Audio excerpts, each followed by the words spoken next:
Hey, you bunch of legends. Woo! It is our YouTube channel here. YouTube. Hit subscribe, hit the bell, get notified. Yeah. I think that's what all the YouTubers do. They do. We're getting too old to be YouTubers, Ding I think. dong. However, we're not too old to go and have some cans. Yeah. That wasn't really a can, that was a bottle. That's good, though. At the Made me highway thirsty. on Saturday afternoon in Adelaide. So get along to the highway. We're going to be there with our mates from the Keeper League. We'll be doing a bit of a show from 2:10 p.m.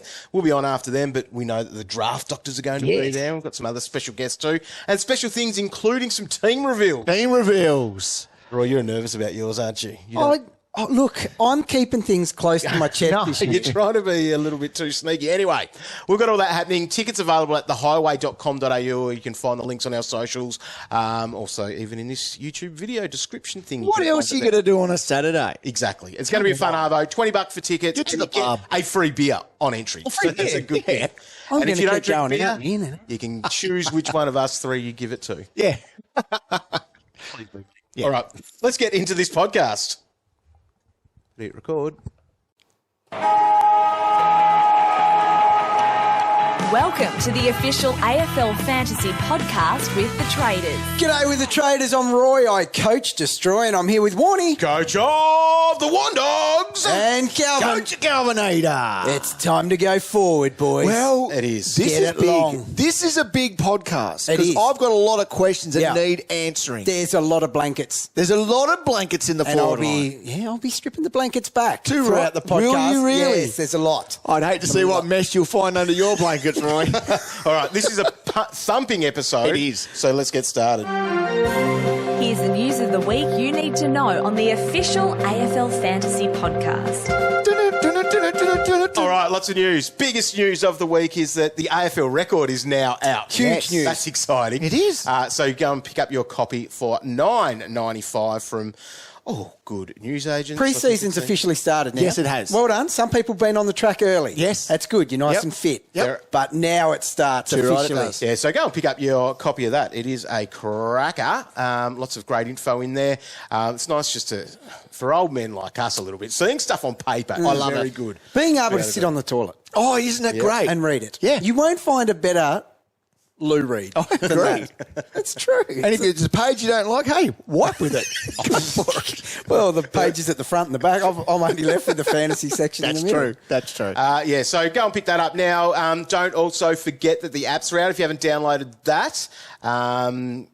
Go and grab those. And prizing, the prizes got bigger. Oh, boy. Oh, gee. First prize. So stay tuned for that information coming soon on that. Now, draft is also open. So we actually had our first draft last Wednesday. We on did. the day that it opened. We So did. for our draft kit, which when you're listening to this, it may or may not be out. But if it's not out, it won't be very far We away. went all Very right. close. The three of us went all right. Great teams. I dominated the draft, to be honest. Fantasy experts. I'm pretty, Talk about live up to your name. We had a 10-team draft. I'd pick one, took Josh Dunkley. So Yeah. that was the obvious one for me. We went through, and Roy, you got Doherty at pick 5. Oh, thanks for coming. Calvinator getting Jack Steele at pick 6, which some people are thinking he could even be the number one man. What a for this steal, year. Calvin. That's a good pick. Great pick. Steele, like it. And then Oh, yeah, I get I it. was lucky. That's nice. Thanks. That's my On area. my turn, like when you've got pick 1 and you're doing snake, pick 20 is a long way away. It is. To get Tim English there, I was pretty stoked with that. Yeah, I'd be happy with that. Especially considering he's only going to play half the games. Great pick, dog. Hope you picked a ruck bench. Yeah. Actually, I must have done. Anyway, that was how that goes. You can check out the recap of our draft and how our teams look once that is Now, Warren, out. have you got a message for people out there who are playing draft? What do they need to do before their draft Oh, starts? yes, this is important. So get everyone in your league. Yes. That's a good thing to There's the start with first because a thing few you do. people have struggled with that. Once you're in there, go into the settings. Yep. And this is on the desktop there. Manage teams and Yep. click finalise participants. Were you able to do that, Yes, Calvin? I was able to do it. There's a on lot you. of people messaging Go me you. going, Cal, I don't know what's going on with my league. And I go, mate, this is what you need to do. And boom, In their fix it straight defence, away. that is a little bit tricky. It is a little That bit might hard be to find. tweaked in the future. Okay, So, good option. Good that option. But if it's not Great working for stuff. you, that's the problem. Try that. I Don't was turn like- it off and back on again. That's No, not going to help that it. will not help. This will help. Don't tweet Warnie about I it. was even at tech support yesterday for a few different people for that, including an AFL player. What, they hit up the Warn Dog? Yeah, He got his number. Oh, sorry. Such and such passed on your number to me. Classic. We're doing this. So that Gosh, you was, are The the man, Godfather, aren't you? isn't he? Yeah. Well, I'll send my invoice in for. Tell you what, the influential list, he should be maybe second. Too right he should be. Moving up. Way up Should there. have been Moving I. up. Should have been I. What? Oh, who said that? Right. God, meanwhile, poor old me sitting down. I can't Dwindling believe, at I can't 7 or believe 8 you'll or something. be below Calvinator. That's got to be a low point of your career. Now this is going to be. Yes, a low point. Correct. A low point, all right. Dogs just Super slip in the low ranking. part. This is going to be a low right. point. And then the final news thing that we want to talk about is the fact that the match sims start this week. So the official pracky match. The type real things. ones? No. Well, So match in sim between versus ones these are. another team. Yeah, it's actually against Right. another team this time. Not just Yeah, North yeah. Melbourne versus North Melbourne, Oh, Calvinator. boy, oi, Will oi. anyone have a hat on that means you can't tackle them or anything? I don't think so. Right. However, it could get a bit loose because some are going, let's do 6 quarters, which then they aren't really quarters. Oh, they're gosh. Do they They're know six. that? No, they don't. Anyway, so we've got those starting this week, and they'll all be on KO. So that's a handy thing to know that you will be able to watch all these ones the way through. Apologies, family. Thursday, Friday. So that's going to be cool. We'll have that on all our socials of the times and stuff for that. But it was pretty much the last of these intra-club games. So some more news. Let's go around the grounds and see what we picked up. So Port Adelaide had theirs on Friday, I think it was. Scotty Lycett, Cow, you've been hot on him. He was in the second team. I have not been hot on him. Talked You've about been him. pretty warm. When you talk about rucks, Roy, Yeah. there's not much of a list. You tried to right? find some content, didn't you? I did, and I found a guy who was underpriced. Now, there's no way in the world Lycett will be not the number one ruck this year. Okay, he will be in the whole So competition. you're still hot and bold. No, still very Very hot. bold. He will be their number one ruck. Well, Teakle was the Will man he? that started in Yeah, there. They of course, liked that's him when he fine. came in. It was Port against Port. They like Teakle. They do like Teakle. I like Teakle. He's a ruckman. do Like like a Teakle. I had him last You year. little- Teakle. I'm the captain. But, boys, stay on track. Are you ticklish? Lycett will be their main ruck. Right. Okay, Yes. let's not Okay. beat around the bush. Okay. Now, Okay. Rozee was great. Rozee was very good. So he's... Yep. There's no reason not to be picking him out of that. You know who wasn't? Butters did not play. So what is So that? he wasn't very good because he didn't play. I'm just saying, that's a So flag. has he done his AC? He's just Or is sore, it I think just- bruised. God, he does that That's though. a flag. That's a flag, Because though. He's small, but he's like a chihuahua. Oh, what are those little aggressive dogs? They don't know they've got a little body. Oh, Like a Jack Russell. Jack Russell. Yeah. They go hard. Yeah. But they can't. They're not really up to it. The other one there was old Horn Francis. Hornbag. Now, didn't. A chihuahua. I apologise to Zach. He didn't deserve that. He didn't deserve Not a a chihuahua, chihuahua. no. That was a voice. They're carried around in like little typo. handbags. Yeah, my bad.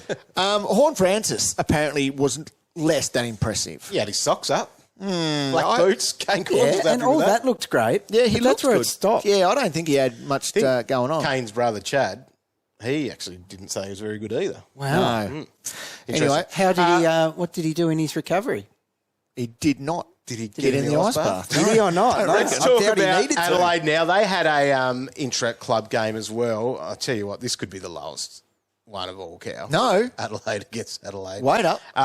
Wayne Miller, though. Cow. Okay. He's on the halfback. hang line. on. This is bad. Is he an option? We're going to talk forwards later on today. He's back. And he's back. That's I what know. our mate Duday said the other week. Back and back. He's back and back. Mate, he's an option. You've heard it here first. Oh, God, he's done it to us I know. before. He's on the never again list, Roy, for a Again. reason. Again. Luke Pedlar, he is cheap, low 200s, and he played as a forward in the first, so he'll Yeah. be a forward pocket. I think he will too. Scoring-wise, but It would be it's a body. nice. It could be a bench guy. It would be nice to have him on the bench, I think. That can score, which he has done in the 100%. sample. So Yeah. the other one there is Dawson, who was named as the new captain in the last week or so. He was busy. I don't think I can pay for him. So he's priced at 100. Yeah. Okay. He's got to be a little bit better than that. We're talking about there's no Is it enough? reliable premiums back there push that you up the could ground. actually... He did push up the ground a bit in the bit size. The side. only concern I have with him, he will cop some attention That's the this year. thing. Yeah. He will He's cop a tag attention. player. But as Yeah, I a captain, agree. does he step up? Oh, yeah. Oh, he's definitely He goes over. over 100 this year. So if you're looking for a rock-solid defender, then he's your man. You can't go too wrong with him. You can't. All right, let's go to West Coast. Probably the best thing to get out of that was their entrances. That was impressive. They thought they were the NBA All-Star. I'll pay that. That was giddy light. Yeah, wasn't it? Giddy that was light, amazing. yeah. That was good. Do you see Giddy's the number one suspect killing the Cookie Monster? Did you see that? Have you seen his jacket? You saw his jacket? Did he wear something that looked like the Cookie Monster? Yeah, 100% he did. It was legit. It's very funny. Right, so apart from old man Shannon Hearn too, he had the rug out. Gee whiz, that was good. Impressive man. Very All right, impressive. Elliot Yeo was the story out of that. And Mate. if you are not locking him in there, you've got too many scars from the past. Yeah, and you by don't all like means. people playing Pokemon Go. Well, that's relevant. And anyway, he's a lock. When we talked about Yo right at the very, very first podcast, we were very, very sceptical. We were Miller. wasn't. We were Miller skeptical. No. Yes, you were. Oh, Never. Cow, no one was at Miller levels. All I am saying is you are locking him in now because he could be that 90 guy like he has So been. predominantly midfield. He did rotate into defence. There's That's just no fine. reason to pick him there. Midfield was made up with Kelly and Cully. Cully, me boy. And Jinby, sorry, I think it's Jin. And Shuey or she didn't play in that. They were just sort of managed, so no stresses, I don't think, on those don't think guys. so. From what I'd heard too about Shuey, apparently he's floating back a little bit, so that'll be an interesting one. We'll take that. Now, Jinby, a massive tick for him. Yep. I think he was a regular there in those centre bounces. Now, Campbell Chesser has Okay. risen from the ashes. Yes, he's back. Into the ones team, into the first team or the A team, whatever you want to call it, and on a wing. So he might be back in that round one Yes. contention for us. So it that feels would like be very they just handy. tried to ease the pressure on him. And he's... So he'll be a taking watch it. over this Both week's hands. match sim games and then into the real pracky matches the week after. He did kick a couple of goals as well in the first half, so love it. Noah Long's another one to keep an eye on as a mid-forward 200K. Just keep watching him. If he's looking like a chance, it could be another cheapie for us to have on our pine. Now, Elijah Hewitt, he did start in the B team, so... It's not a good time.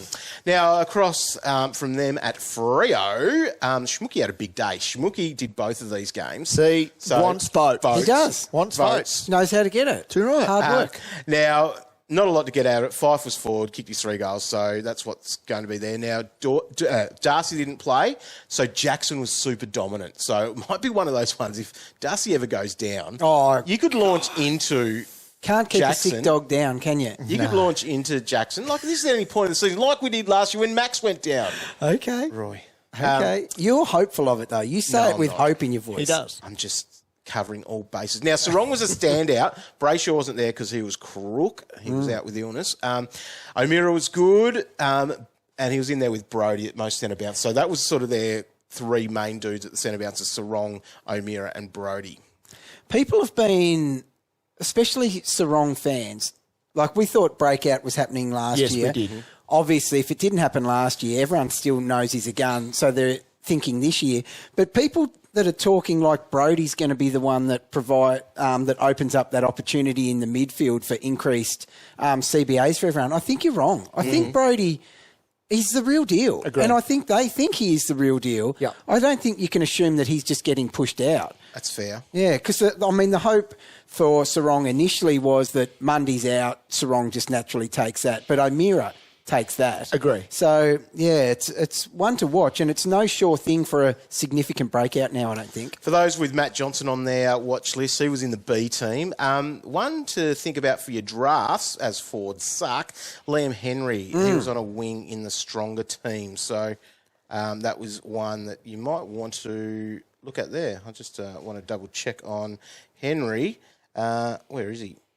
He is a mid-forward, 339. Gosh. Jeez, that's cheap. Is he There's relevant? just too many other options there, I think, to consider. 339. Anyway, Look, you take him deep in... We've done a draft. We know how thin the forwards get. Oh, yeah. If you're taking a that's where- punt on a last forward spot, maybe someone like that. right, up at Gold Coast, a toque, bit of hamstring, tightness, probably awareness.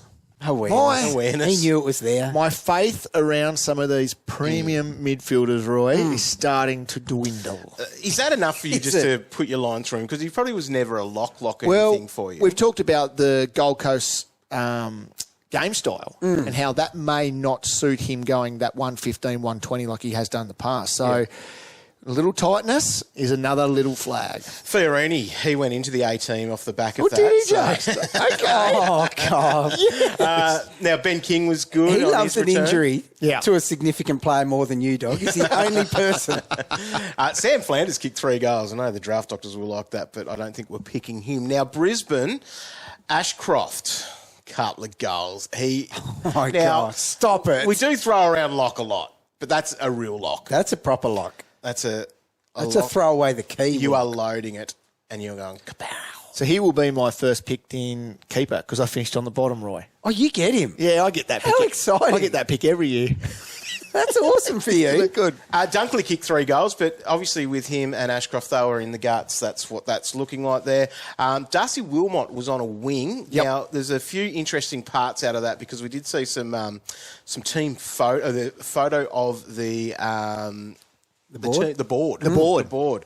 Magnets? Wilmot was on a wing for that, and we did see that midfield of Ashcroft, Neal and Dunkley, so that would be pretty epic if that's go. Yes. A couple of those position change type things is Rayner heading into the back line. So be interested to see where McKenna fits. Like, I know he's someone that we can consider as a back option because he's got a nice price, but...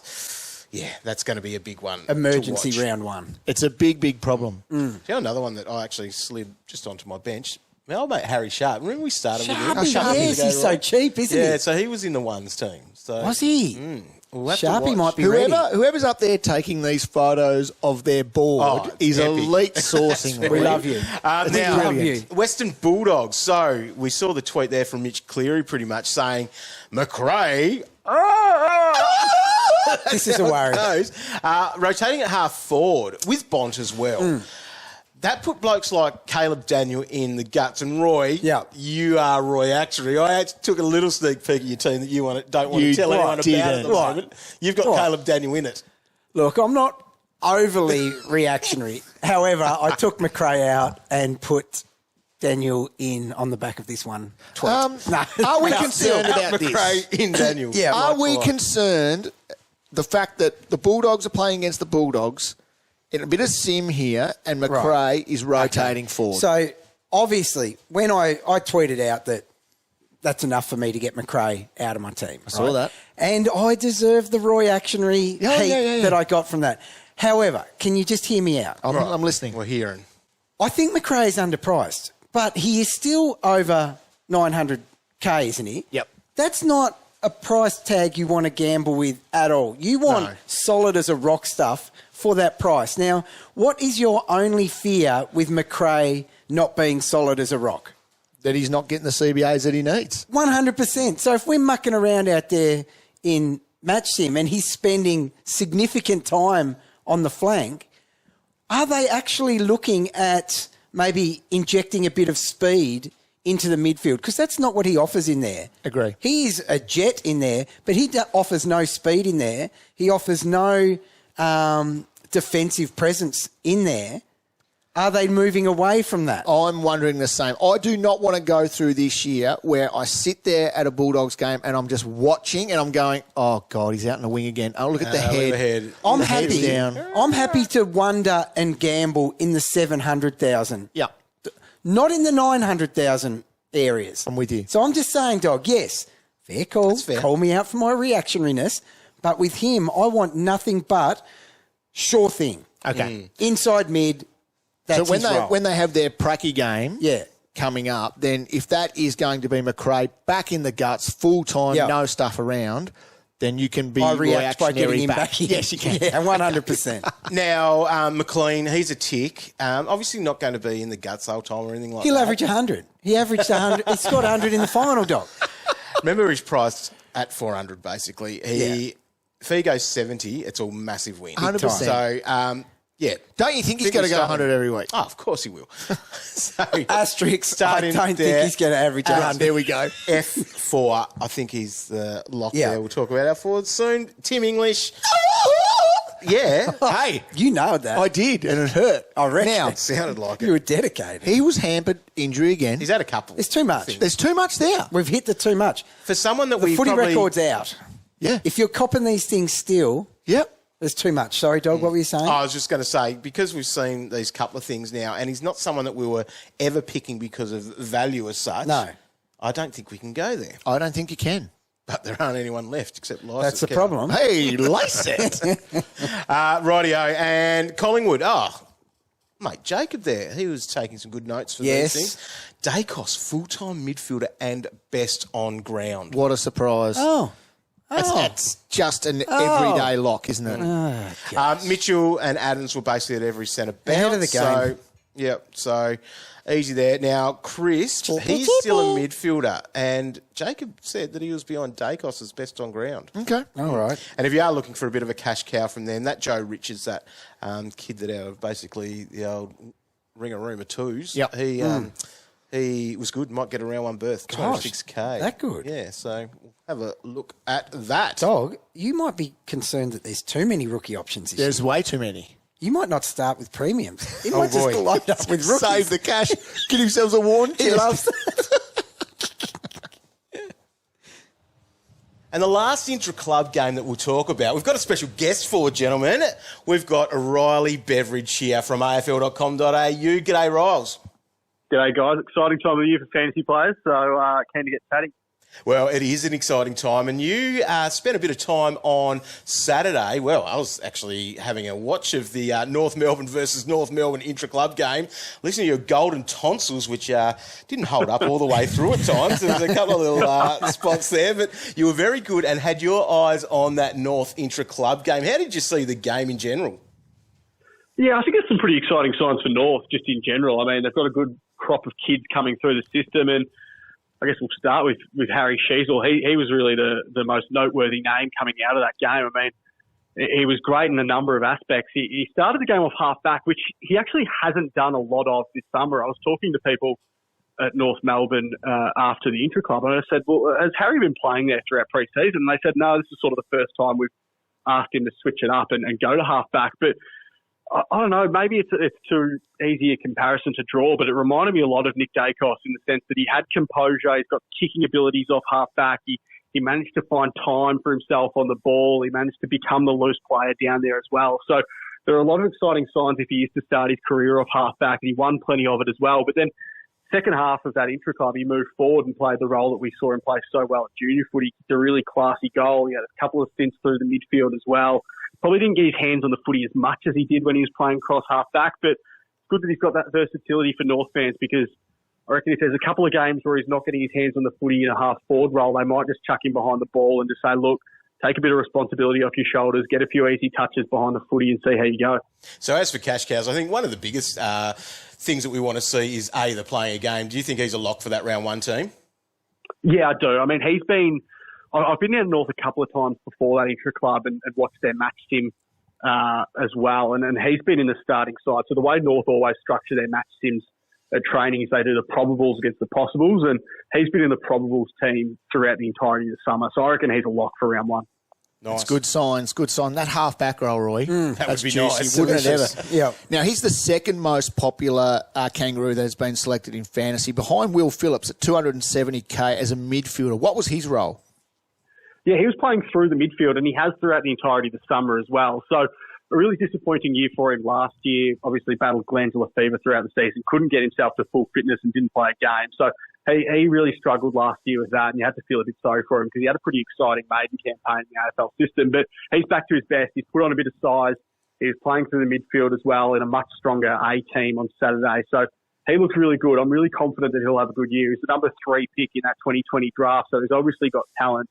I think North Melbourne are really excited with what he's been able to produce this summer. I was talking to a couple of people afterwards, and they reckon he's been one of the most exciting players on the track. So they think he's going to be good. The other player they got with a first-round pick in that 2020 draft, Tom Powell, he's another interesting one to keep an eye on because he was probably best on ground, I thought. He's put on 8 kilos apparently this summer. He looks absolutely massive in terms of his upper body strength.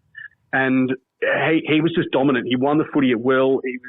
He almost outshone Luke Davies-Uniacke, who I think has been North's best player for the last 12 months, but he almost outshone him in that midfield role. He was playing in the A-team as well. So I reckon he's a lock for that starting midfield berth at North Melbourne as well. So, Roy, I've put on a bit of size over the pre-season too, but I'm assuming, Rolly, you're talking about bulk in the arms and chest, mate? Yes, I think we've all put on a bit of size over Christmas, but no, he looks bigger over the shoulders. Right, okay. I don't mind Tom Powell there. He could be a good one for keeper league coaches. I think he's a bit too expensive in He's just classic, under 500, but. Yep. Like, with that forward status, and we know in draft, it's going to be hard to find some of those forwards. Yes. So he could be a good one to have in your back pocket because he'll be going super late. Yeah, you'd bump him up your draft order for sure. Now, one of the good news stories is seeing Ben Cunnington back out on the park, but it seems like he might be able to produce a little bit more than just being out there. From all reports, he played really well. How did you see his performance? Yeah, he's been great since he came back this summer. Everyone in North Melbourne raves about his professionalism and just how well he's been able to equip himself. And he looks like a player that's going to be.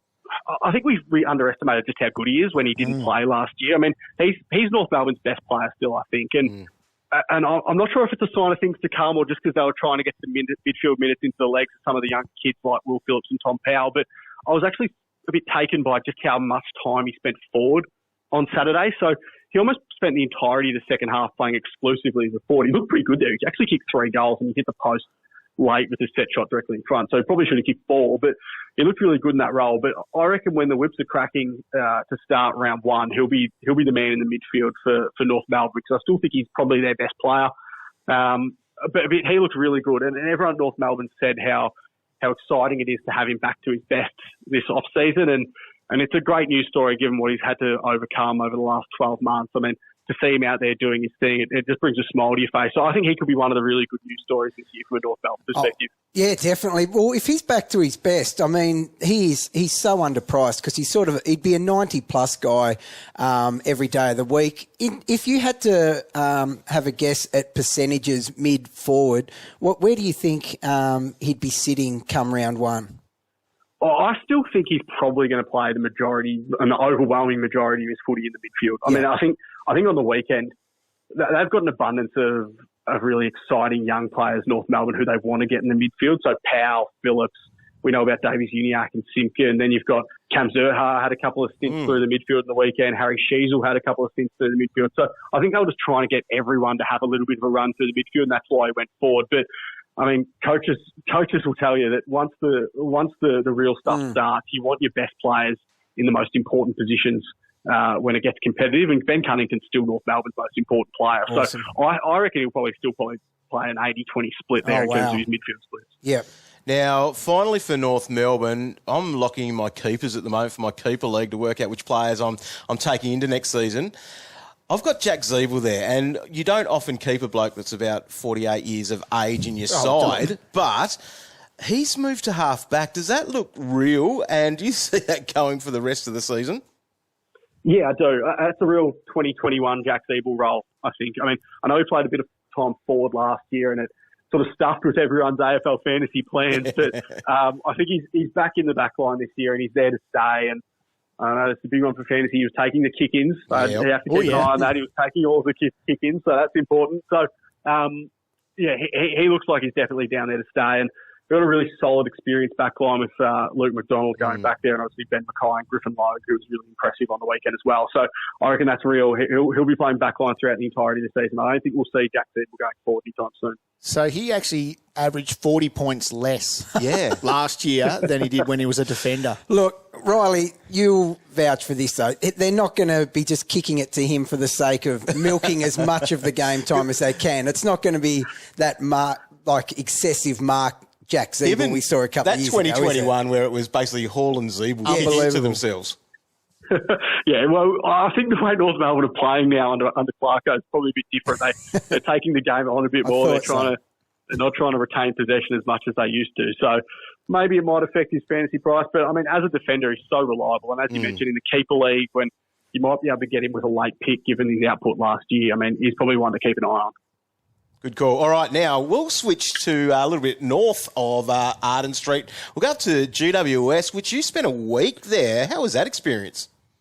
Yeah, it was fantastic. They opened the doors for me. I was very lucky to go in there and spend a week with the coaches and the players for a piece we did on afl.com.au just around what it's like inside a football club at this time of year. And And it's an interesting time to be at the Giants as well, given they've got a first-year coach in Kingsley. They've got a brand new, essentially a pretty brand new playing group because they've had so much change over the off-season with Taranto and Hopper leaving, but also with Aaron Cadman coming in as the number one draft pick. So, yeah, it's a period of change, it's a period of transition up there at the Giants, and it was great to be there for a week and learn about the footy club. And I think, like North Melbourne, it's going to be a long road ahead, but you can see the signs, you can see the building blocks and how they're being put in place. And I know they had a really disappointing last year and finished third from bottom, but still a lot of talent on that list. They've got a lot of number one picks there, got a lot of A-graders. Toby Green obviously made the sole captain last week, but then when you throw in Josh Kelly and Lockie Whitfield, Stephen Coniglio and these guys with the younger players they've got coming through, there's still a lot of talent on that list. So still pretty bullish about what they can achieve this year. So a lot of fantasy coaches have been looking at GWS with the new regime that it is, with Kingsley there. I think number one is the size of his pipes. That's one thing that is exciting fantasy coaches. But then how much of the Richmond game plan and game style he might be taking to the Giants, because their fantasy scoring wasn't great for us over the last few years at the Tigers. So how do you see that playing out, especially with our midfield guys? Yeah, I mean, I think the way that they're going to play is going to be very Richmond-centric, and that's because it's what Adam Kingsley knows. And they've also made a couple of subtle list changes over the off-season, which haven't really got the headlines as the bigger names, but that'll change the way they're able to play. So Toby Bedford's been one of the most impressive guys on the track throughout the entirety of the summer, coming from Melbourne, and just adds that fleet-footed, zippy, small forward, which they haven't had in the past. Brent Daniels coming back from a season where he didn't play in games because of injury. He's another really classy small forward. And from a fantasy perspective, from a bench player perspective probably, but just one to keep an eye out because I reckon he's a round one bolter and not many people have spoken about him yet. But Darcy Jones, who they took with a pick in the 20s at the draft, they absolutely love what he's been able to do this summer. He's a small forward out of West Australia. He can go through the midfield as well, but he's quick. He's absolutely lightning. He's the fastest player at the club, over 20 metres. And they really like the potential of Bedford, Daniels and Jones, three players that didn't play any footy for the Giants last year, being able to go straight into that forward line and add a bit of zip, add a bit of speed, and add a bit of polish inside 50 as well. So I think that'll revitalise the way they play. But yeah, Darcy Jones definitely one to keep an eye on because they love his pace, they love his ability to get out the front of the pack and kick goals as well. So he's just one to watch from a bench perspective, I reckon. Yeah, no, I like that. I actually wrote about him earlier in the pre-season and got zero love for it. So you're the first person to mention him. So that's actually that's really good to hear from my perspective. Well done, because I was questioning myself and my career. Yes. Okay. Tom Green, mate, you would have seen this awesome article pop up on AFL.com.au earlier this week where I talked about the potential breakouts this year. Do you have him as number one? I ranked Tom Green number one. I just couldn't find a breakout box that he didn't tick. Now, what are your thoughts on him and his ability to take it to the next level, which would be that premium midfield status? Yeah, I love Tom Green. I'm his biggest fan, I reckon. I might have competition there now, but I absolutely love him. I reckon he's fantastic. And he dominated the match sim last week. I was speaking to a couple of people up there who watched that game, and they just said he was the absolute standout of their match sim on Friday. I think it was about 38 degrees, but he stood head and shoulders above the rest. I reckon with Taranto and Hopper gone, he gets so much more time in that midfield group. I actually spoke to him for an article that we did last Friday on AFL.com.au as well, and he was just saying that he didn't want Taranto and Hopper to leave, but he goes, I'd be silly if I wasn't looking at it thinking to myself, yeah, they're my midfield minutes now. I can take them. So I reckon he's going to be the number one midfielder at the Giants this year. I reckon he's got the potential and the ability to go past people like Coniglio and Kelly, those established players. And I think from a Giants perspective, it's been him and Finn Callahan who have been the two really impressive ones on the track this summer. So Finn's coming back from a couple of injuries that plagued his first campaign in the AFL system last year, but they're really excited by what both of them could do. They've both had a bit of a point of difference in that Giants midfield as well. They're a bit taller. They've got that step out of stoppage as well. So they're the two Giants midfielders that I expect to take the minutes of Taranto and Hopper and become two really premium players from that Giants on-ball group. Now, midfield minutes are a huge thing at the Giants. Obviously, you've spoken about the two big dogs that left that midfield unit. Coniglio is someone that's high on our radar at the moment because if he is playing predominantly midfield, he's almost a must-have. He's underpriced. But if that becomes a 50-50 sort of split between forward and mid, he's probably not someone we need to launch into early. Where do you see him playing predominantly? Well, it's actually funny you ask that, because one of the big themes of my week at the Giants when I was with Adam Kingsley and even speaking to the assistant coaches is that they had a lot of conversations right when they got to the club just around settling players in positions. And there was a bit of that last year in the sense that guys like Harry Himmelberg, he went forward and back. Lockie Whitfield was half back, then he went to wing, then he went to half forward, then he went back to half back. So what they've tried to do is they've just tried to say to a lot of players, you are this one position, get your mind set on playing that role and focus on playing in that role. If we have to throw you around during the season, we will, but for the time being, you're going to be in that one role. And Stephen Coniglio was one of them, and they've just told him he's going to be a strict midfielder this year. So Let's go. He's going to play through the midfield, which is good. He might spend the odd in the forward line. Obviously, they've still got guys like, as we mentioned before, like Green and Callaghan who will go through there, and Callie's a really good player as well. But Coniglio, I think they're playing predominantly through the midfield this summer. So he's one to watch. They've actually thrown a few more into that midfield group as well. So Harry Perryman, they're playing as a pure mid as well. So he's another one to watch. But I think Coniglio, for the most part, will spend a lot of his footy playing as a midfielder. Wow.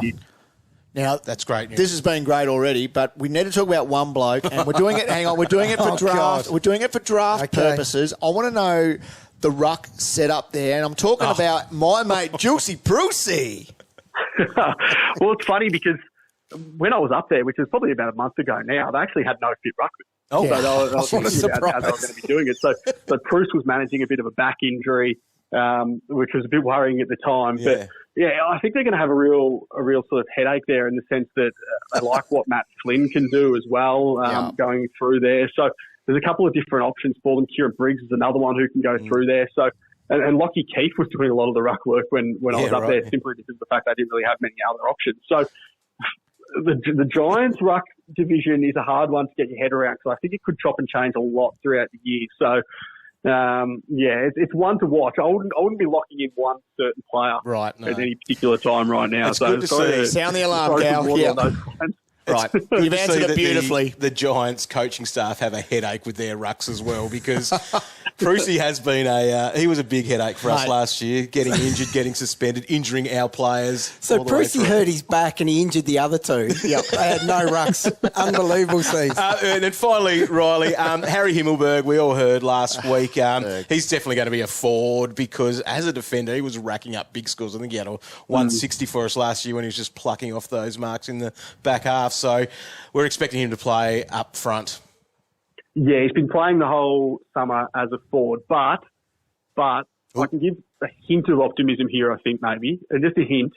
But every single time I spoke to Adam Kingsley or one of the assistant coaches while I was up there, and I'm not sure if you've heard it since, but since Adam Kingsley's been doing a bit of media down here in Victoria as well, every single time he's asked about Himmelberg, he's kept it alive. That if we need him down back, he'll go down back. So he's playing as a forward now. I reckon, and this is just a hunch of mine, but I think what they've done is they've thrown him forward purely so there's a bit of less pressure on Aaron Cadman to play immediately in round one, their number one pick. So I think they've thought to themselves, right, we've got Jesse Hogan, who we like, Jake Riccardi's there, who we like. Let's get Himmelberg forward just so there's not as much pressure on Cadman to play straight away. And even if Cadman does play straight away, just another buffer for him. He's not going to have the best defender on him every week. So I think that's what they've done. But either if Cadman hits the ground running, or if they take it easy with him and Hogan and Riccardi are playing really good footy, I think there's still the option for them to throw Himmelberg into the back line. But in saying that, they've got a lot of good key defenders. So it was really noticeable when you're up there that it's a very inexperienced playing list, but where they do have a lot of experience is in the back line. So you've got Sam Taylor, who was fantastic last year. Then there's Phil Davis and Lecca Lear, and obviously Connor Ryden can play tall as well. So there's a lot of experience in that back line. So Lockie Keeps another one who's down there as well. So yeah, I think it's, for the moment, they're probably well stocked in terms of their key defensive options, which is another reason why Himmelberg's gone forward. But it just wouldn't shock me if we had a few games this year where Himmelberg was thrown into the back line. So if you're playing in one of those smaller leagues where you can sort of chop and change and rotate players in and out, he might be one to just have a look Draft, at bench, stash for 1 or 2 weeks. Yeah, definitely. Yeah, you maybe. bump him up your draft because, well, like you're saying, the chance of him going back and the forwards are so thin, it makes him quite relevant. Now, sorry to keep banging on about this, but I need to pick your brain with this midfield situation at the Giants. Josh Kelly is someone who's priced potentially 15 points almost unders what he has done before. Now, I think he's really underrated on the inside as a midfielder just because he looks so good when he is out on the wing. It feels like he ends up out that way. Now, if he's out on the wing, he's not worth having a look at. If he's at the CBAs, he is well and truly underpriced and in the mix for a top premium midfielder selection. What do you see them doing with Josh Kelly? I think it's just because he's got the ability to play on the wing. It's probably why they've shifted him out there a little bit more than they have guys like Coniglio and Callaghan and Green, who they've got at their disposal, and more pure inside midfielders. So I think the fact that Kelly's got that versatility, we'll probably see him go out there a little bit this year. I'll probably see him as being one that will probably spend a bit of time out there. And the fact that, as well, that Lachie Whitfield's the player that obviously played on the wing for periods last year. He's gone to half back this year, so there's a couple more spots open on that wing role. So I think he will play a bit of wing as well. But for the time being, I see their sort of starting midfield as being Coniglio, Green, and then you've got the choice of either Kelly or Callaghan, depending on who's in form and what the situation is and what the game sense is. And Harry Ralston's another one to keep an eye on in terms of a rookie player this year. Could be a bit of a cash cow because they really liked what he was able to do, and he's a really tough, tenacious inside midfielder who's come out of their academy and ended up being a top 20 draft pick as well. So he's another one to keep an eye on from a rookie perspective. But yeah, just because they've got so many options, I think Kelly might spend a bit of time on the wing at stages throughout the year. Thanks. Well, Riley, thank you very much. Two massively... could be votes in that. Yes. Could be votes. Have you heard about the Fantasy Journo of the Year? You could rack up a couple of votes here for your efforts on today's podcast. I'm looking forward to it because I was actually having a conversation with Warnie before this, and I haven't been the biggest fantasy player of all time, but this is actually my first year since I was about 14 that I've actually been roped into a dynasty league this year. So love it. I've got my draft in a couple of weeks, which I'm looking forward to. So it's the first time I've really started to delve into the numbers and try and see who's taken where and which players are fantasy relevant. Because for a long time, it's probably gone beyond my radar. So maybe my first year back as a fantasy player, I might sneak a couple of votes in as well and try and focus my attention on getting. I like it. I love it. Fantastic. Are you, just finally out of GWS, are you changing your diet of water for milk? Do you know what? It's funny. Like, you spend a week with the Giants writing all of these pieces and trying to be as insightful as possible, and then the main story from your entire week up there, and I've probably worked about 90 hours in that week, and the main story is a guy that drinks milk, and I think to myself, gee, wasn't that worth it? But no, it's a great story. It'd be a great story if Jason Gilby was able to get himself a game this year, given everything he came through last year and getting on the list via the rookie list and being part of the club's academy, and then all of a sudden becoming the club's most popular player because he doesn't drink water anymore. So it'd be great if he was able to get himself on a game this year, potentially on a few fantasy benches as well. Magnificent. Well, thanks, Rollin, and good luck with your draft coming up, and hopefully you draft well, and we'll keep your eye on your tweets for some of the votes this year in the Fantasy Journo of the Year. Thank you, boys. Appreciate it.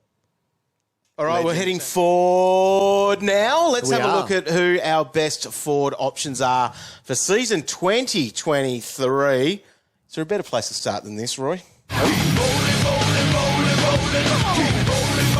That answer is no. There is not a better place to start. There is no better place to start than looking at Roy's I want you best forwards to go through this little segment and not use the word blanket.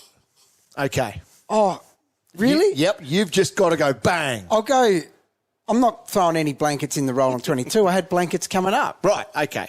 And one, you were right. One's messy. Okay. All right, let's... He's just going to be so good. Okay. Rollin 22. Dunkley number 1. Right. Coniglio number 2. Oh. Taranto number 3. Rozee number 4. Butters number 5, despite this injury concern. I'll just wait and see. And then it is the spot that's up for grabs. The blanket. He didn't say it. Currently held by Dylan Moore. Okay. So talk to me about the Coniglio Taranto. Just off the back of what Riley said. 100%. Yeah. So All I've been, the only thing that had in my last roll in 22, Taranto bumping Coniglio, was the fact I heard nothing out of the Giants in regard to splits for Coniglio. Yeah. If it was going to be predominantly mid-split, Coniglio was getting the spot over Taranto. Okay. Riley came out really strongly, basically saying the coach has said, look, you are playing inside midfield. Yep. That is your role. That is enough for me to be very comfortable putting him at number 2. Okay. How many of those guys then can you start in your forward line? Do you need, and this is where popularity goes too, I think these guys are all in over 30% of the comp. Dunkley's a no-brainer. Yep. Then you got Cogs and Taranto. I think Taranto's at 2, then Coniglio and Rozee. So they all sit there in that. They're the core 4, aren't they? Can you have all 4 in your team, and what does that mean for structure? I will definitely have all 4. Yeah. So you've got, and you've infamously had one in your midfield on your midfield review. I did. And people with half a brain couldn't work out why that happened. I'm still trying to work it out. This is why it happens, because you might have... there's a couple of rookies that look like getting games and they're players worthy of putting on our field in the forward line. Yep. I don't think we can, and we'll go look at it later, I don't think we can avoid having McLean. Agree. So there's some people that just walk up and lock their And so McLean's almost that F4 player, isn't he? Yeah. Now, I need Dunkley, Coniglio and Taranto, because Dunkley's just clear-cut number 1, and he'll potentially be the number 1 scorer in the game, in my opinion. Coniglio and Taranto, there is enough upside with them both playing big bulk midfield minutes that they didn't, probably more than they both played last year. Yep. They have to be in my team. Now, Rozee, I'm starting to look at value. Is he now your whipping boy? Well, no, he's not. He's in as well. But the thing is, he might, or one of those might have to sit in my forward line, because those other 3 that I've just said, the top 3 forwards, they are going to be the top 3 forwards. So I might as well get them now.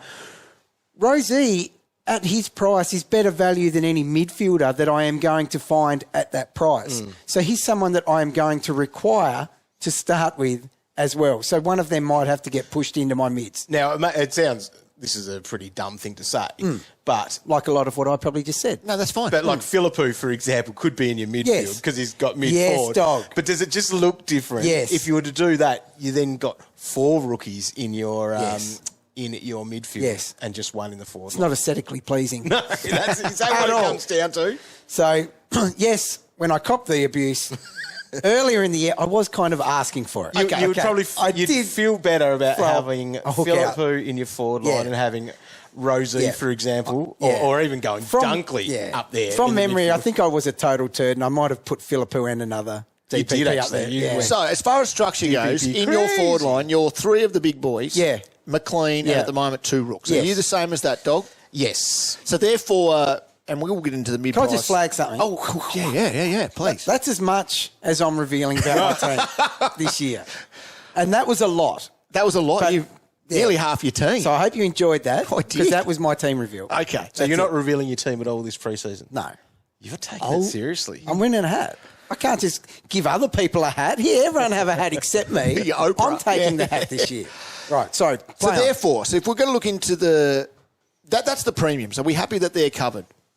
Yeah. Is there anyone else there that we've missed? Who's in the door? Mix? Well, who's knocking on that door? So, Darcy Cameron, if for example, if Cox isn't in the team, which I have no right to say that because he looks like he's well and truly walking into the team. Yeah. But, like, in my eyes, it's like you would play Darcy Cameron and have McStay now as that forward, and Cox would be your safety. Oh, God.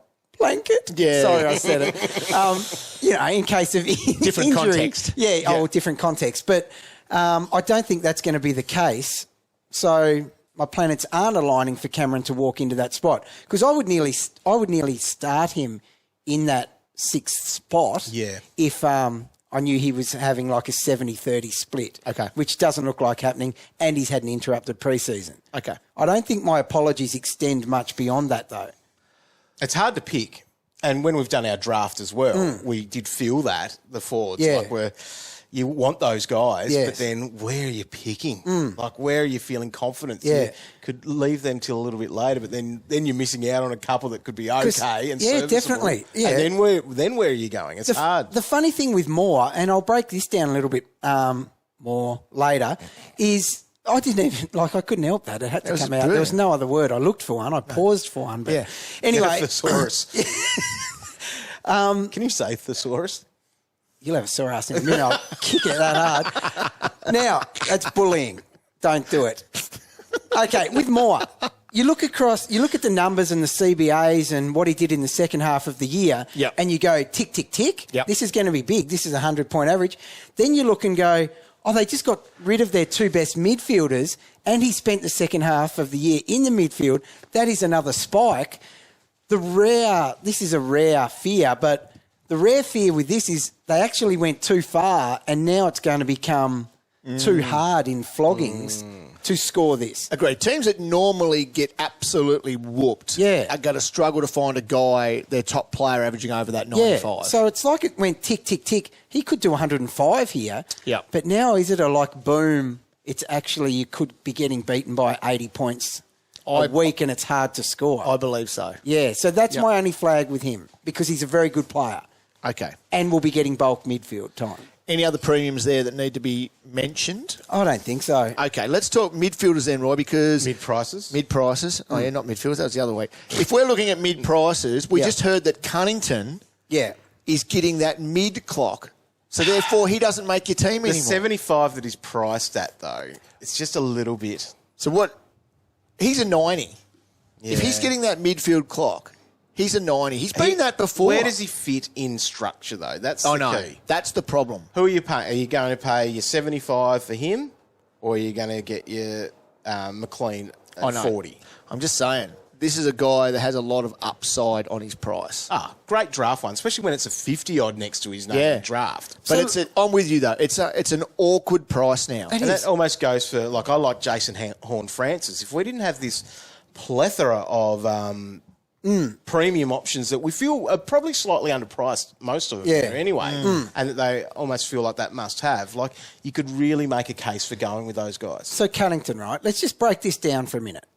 Priced at 75. At the intraclub, scored over 110. Yep. Riley had him playing potentially 80-20 split. Yeah.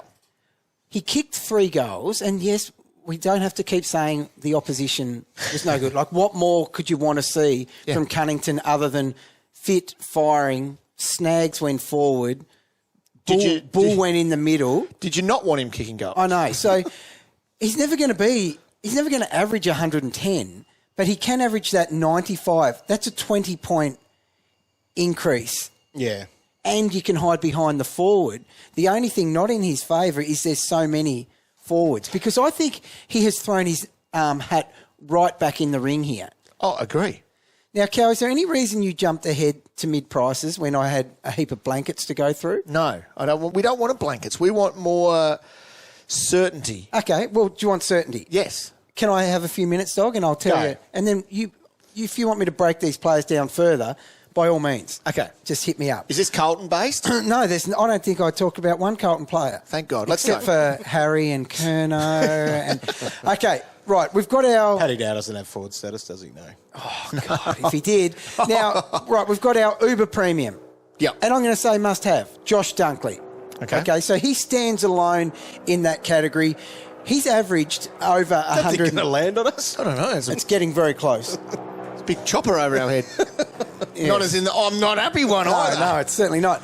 So Josh Dunkley, right, this isn't going to be a hard sell, so we've all got him anyway, but multiple times throughout his career, when given bulk CBAs, he's averaged over 115. Okay, and that's been over a number of weeks. He's done it multiple times. I think he's going to do it all year this year, despite kicking 3 goals, Dog. Yeah. We're hating people kicking goals at the moment this pre-season.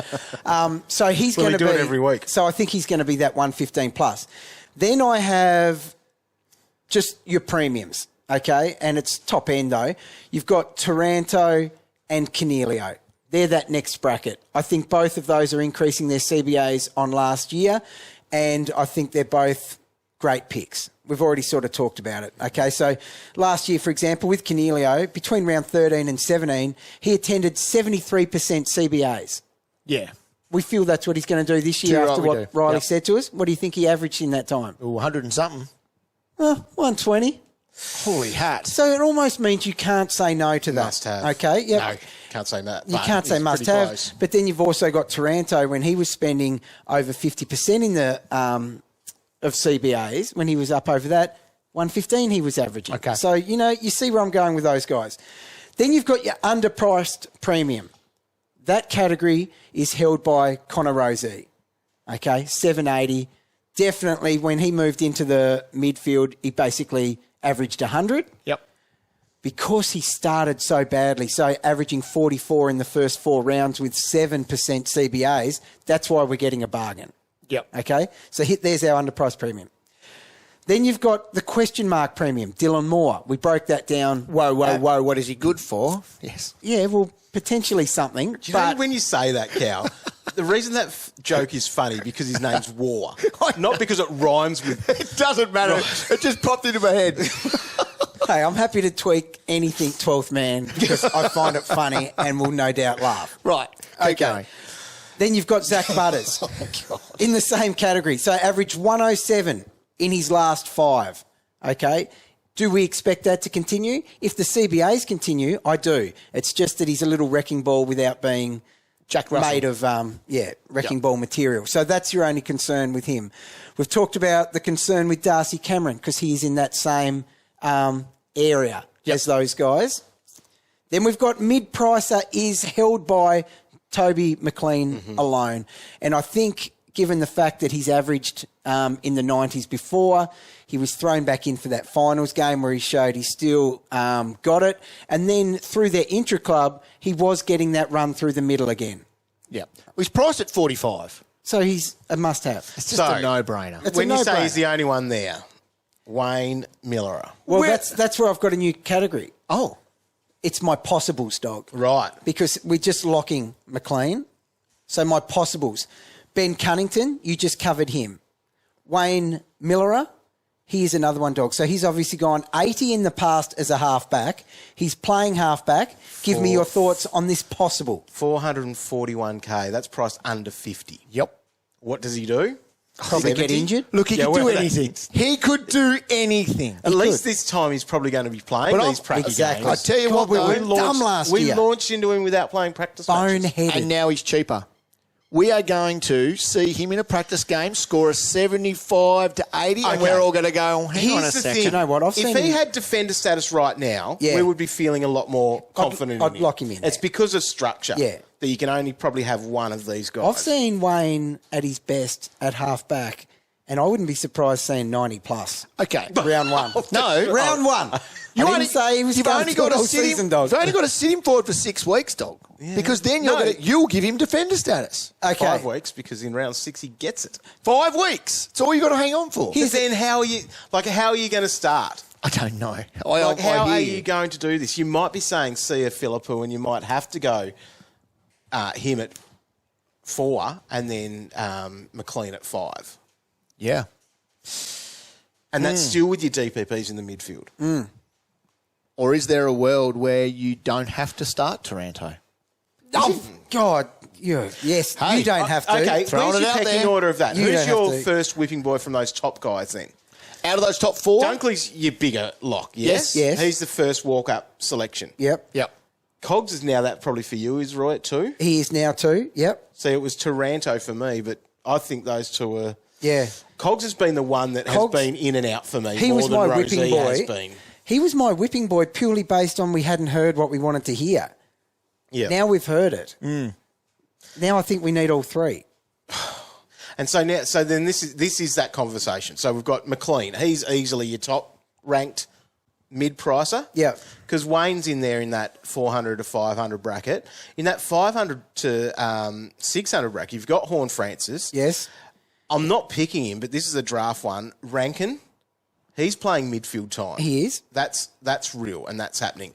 Then if you want that little bit higher stuff there, it's really tough. I guess your Cunnington sits in that one, I reckon. But, you're not touching Dusty. You're not touching a Nat Fyfe, who are highly selected players in that sort of range.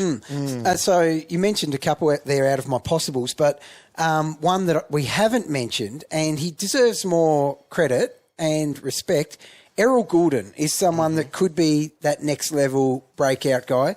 He deserves to be in the mix for knocking on the door, and he could definitely poke his head into the Rollin 22 throughout the season. So we saw Errol average 95 in his last 5. Yep. Now, he pushed up the ground there to do that, right? So he pushed up to the wing to do it. Here's my concern with him. His CBAs are so low that I feel there's a limit on his scoring output out on the wing, and that 95 sounds about right.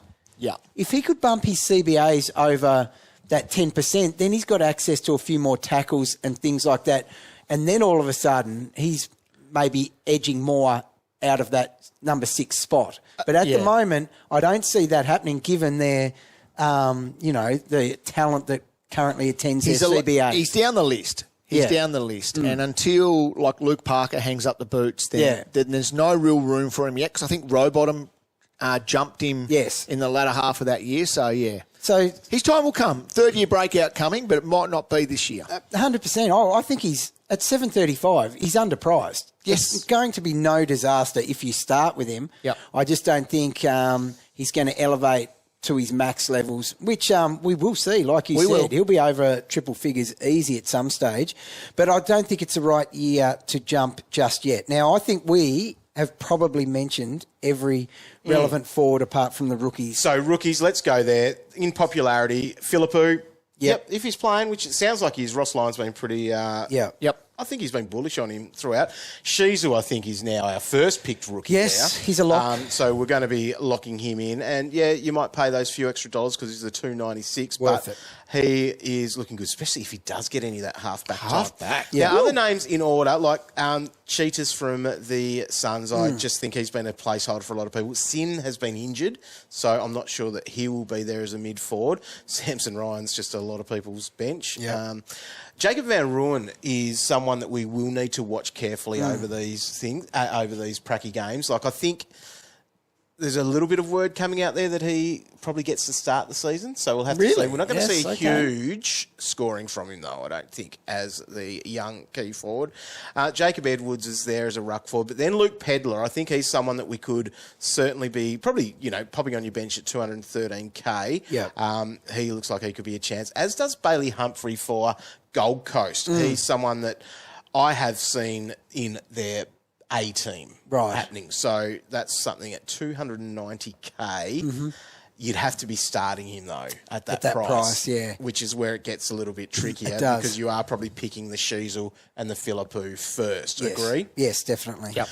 The other one there that I think that people should really be looking at is Fergus Green, and he's the Hawthorn forward. Mature age, he's 25. He is priced at 200k. He probably gets that early start with the Hawthorn injuries at the moment. So he's been pretty good. He's a bit of a character too. I think he'd be a good bloke to be inviting on your players trip at the end of the year. Ball's not going to be down there a lot, let's be honest. No, he but should at 200k, be able to raise. he's a bench option for you. So he should be able to rise in cash a little bit. He hit the scoreboard in the intra-club. Yeah. God knows what he was playing against. But Blake Jury's another one just to keep watching from North Melbourne, as is Noah Long, who we mentioned earlier in the West Coast little thing. But there'll be a few heads that pop up around this time. There's a few there in that rookie price range, a sub 300k, and it might be where that sits. You might have that DPP even on your bench in the midfield for that flexibility, or on field, Roy. You might even have that rolling through there with the rookie price players. I sense there's no fear or panic in Dog's voice when talking about rookies this year. I know. They're just not going to be that good. But there's so many of them, Roy. I don't know if they need to be good. I think the ones that we're willing to pay up for, and you are going to need to make sure you might not be able to start with the premium you want, because it's going to be important to save enough money to pay up for these rookies on the bench this year. Because, Dog, I think the ones you're talking about paying up for, I feel like they are safe access to a 55-60. Okay, yeah, that's fair. Oh, for those ones that you're paying up for, the 200 granders aren't. We're probably not going to make a lot of money out of those money ones and riding. they're going to be in there. Yeah, okay. No, All fair, right. fair. Okay.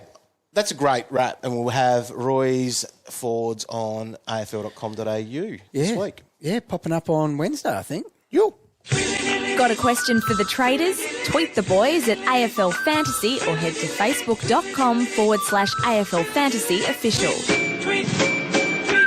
Okay, we are having a big podcast here today, boys. Well, it's that time of year. Fords Records are out. and there's a lot of stuff happening on the track. So let's get into as many of these questions as we can. We'll start with our Instagram at AFL Fantasy. If you're not on there, go and check it out. Some nice little pictures going on there. Right, let's go here. Thoughts on having a gun forward like Dunks in the mids to provide flexibility?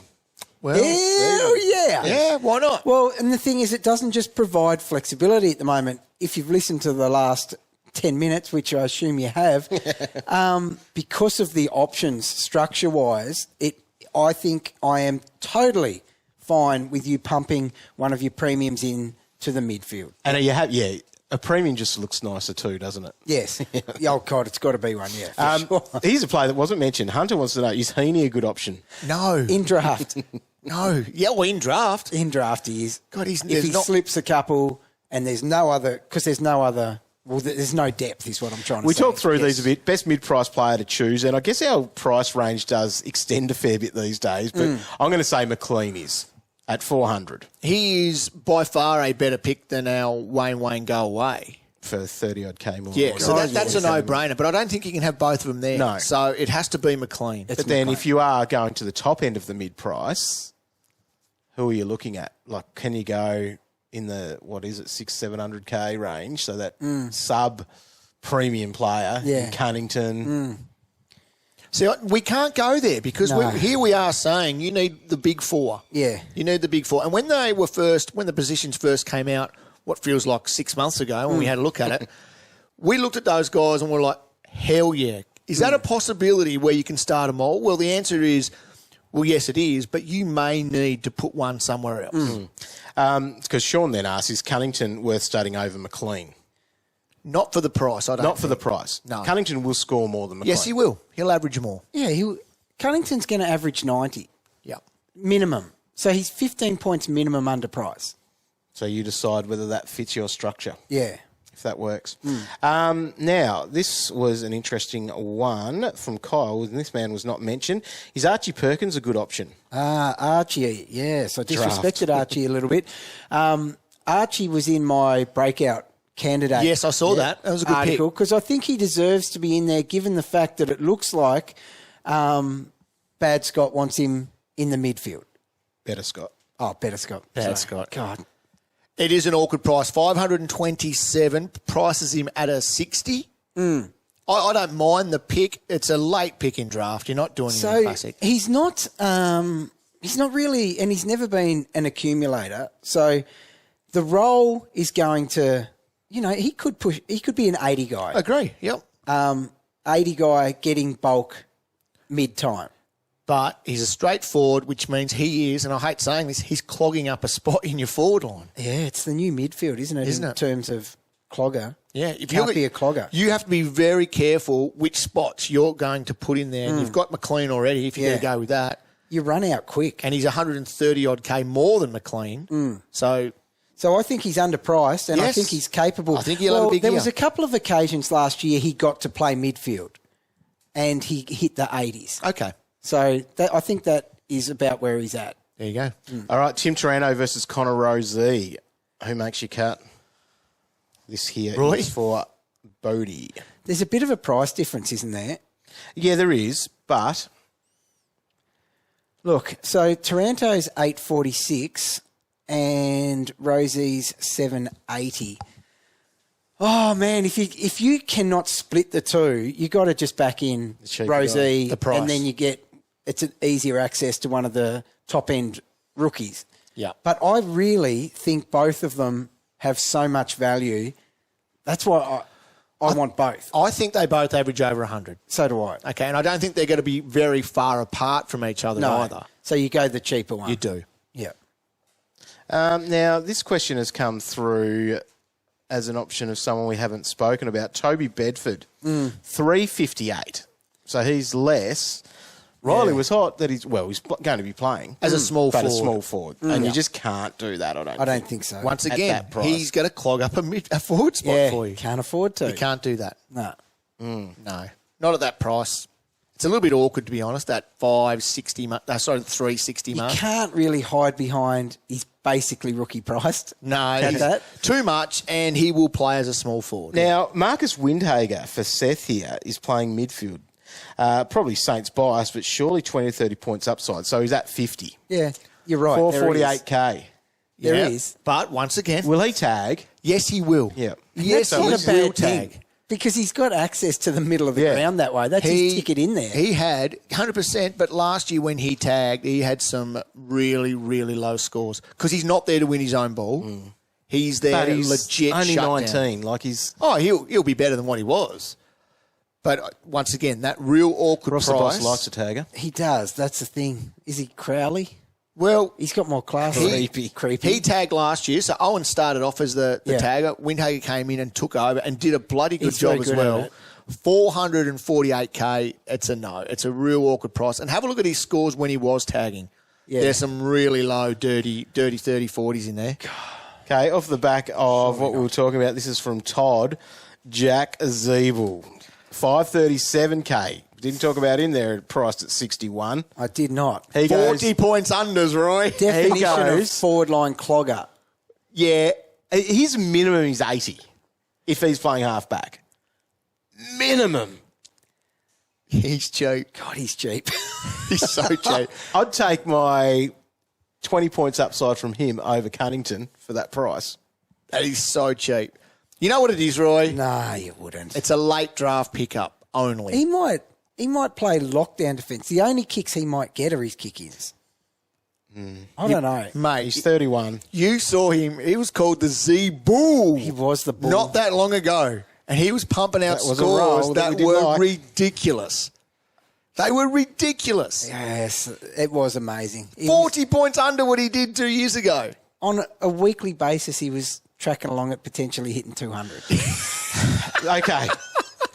But it's a knowing classic, and it's a hell yeah Hell in yeah in draft. draft. Yeah, Go yeah. Radar 09 will say, are two rookies on field too many in the forwards? Could they be? Yes? Yes, it could. Could you structure up where you've got two of those 400Ks? Yes. Yeah, you could. They are legitimate options. So there is no way I can sit here and Z-Bull. rule that out. At 4. I'm not saying bull. McLean. No, there's people like McLean and Miller who are in those Windhager. spots. Nah. So at the moment, in our back line, right, we've got two rookies on field. Yeah. Most people got two rookies. But we've actually got a few to choose from. You've got Chesser, who played in the first the other day on the wing. You got Wilmot, you got Hawthorne's Weddle, and then you got Ginby. Ginby. Ginby, same thing. Like Right. the gin. Up Ginby. forward, Gin, though. gin, gin. Up forward.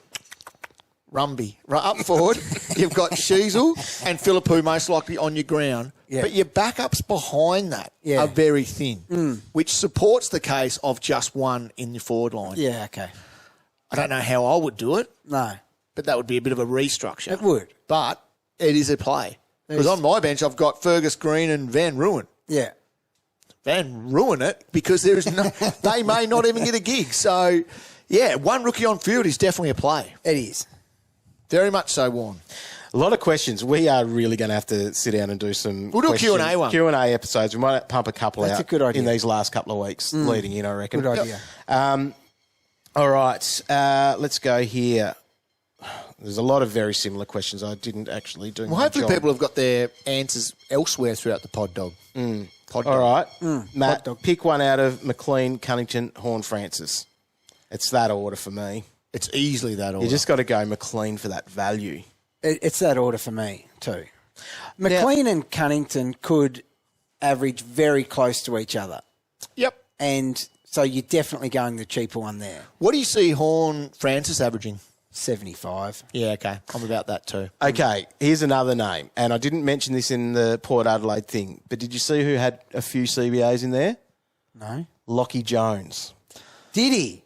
386K defender forward. It's Wow. That's interesting. That dude can score. He can. Especially if he's Fletcher has running through asked the that one guts. here on Good Twitter. big unit. How many players are Port Adelaide realistically going to use through the guts? Yeah. Because we've talked about those guys. We haven't took Wines and Boak, and those guys are still going to be there. He won't. I can't see it happening. No. But hey, write his little name down, jot him, follow him through in the pracky games. Yeah, definitely. But I can see the answer being no. Same. Yeah. Good name, though. Well done. Good Great find. name. Yeah, I love well, 386, we could do with a couple of extra forward spots on the ground. Okay. I'd prefer to take away a couple of defender spots the way things are going at Yeah, the moment. that's a very fair call. Well, you've got the power to do that, dog. Well, you do. You can don't do just sit here talking about it, dog. Fix it. Do pretty much anything. All right, last couple of questions. Lauren, how do we fit all the value premiums in? Can't have them all. No. Unless you Midfield. chuck him in the mid. Elliot Yeo And it could does have them all. change the structure as well. He could. You could catch them all. He could. Do you know what Elliot Yeo wore for their little dress-up thing? Probably Pikachu outfit. Close. Better. A Yoda Oodie thing. What a legend. You'd be someone that would wear an Oodie, I reckon. I Nah, could no. see you on your couch with an Oodie. I would love it, Woody. Do you know what I'm disappointed in us for not doing? We should have come today. I'll dress up. Maybe Yeah. we do that for our draft weekend coming up in a couple of weeks' time. Okay. Hell yes, we do. Your arrival. Let's tell everyone to do it, and then we don't. Yeah. Yes, even better. Lucky our mates don't listen to us or support us at all, so they won't even know. Right. I reckon we've near got everything, although Matthew did ask this one on Facebook. Will there be a podcast from the lakes in the future? Oh, no reception up there. Bit hard to do. Thankfully, Yeah. bad things go on up there. Yeah, bad things going on up the lakes. Catch a couple Not- of trout though, Roy. Going to go there today. Play on! We're done. It's a big podcast. Thanks for tuning in. We've got lots of great stuff coming over the next few weeks, especially we've got the match sim this week, so look out for a podcast dropping on the weekend with some around the grounds of those, which will be helpful. A great coaches corner coming up too this week, and plenty of other stuff, I suppose. Draft kit. If it's not out, it should be out Heaps soon. of stuff. Heaps of stuff. Do we and stop? B- Won't stop. never Won't stop. stop. Organised. Don't stop. Yeah. If you're not signed up, get signed up. If your mates aren't signed up, get them signed up. Organise those leagues because we are ticking down. We're basically 3.5 weeks away from round one. Fix that rabble. Getting very close. Thanks for tuning in. Big thanks to Riley for jumping on today's show. And we'll see you next time.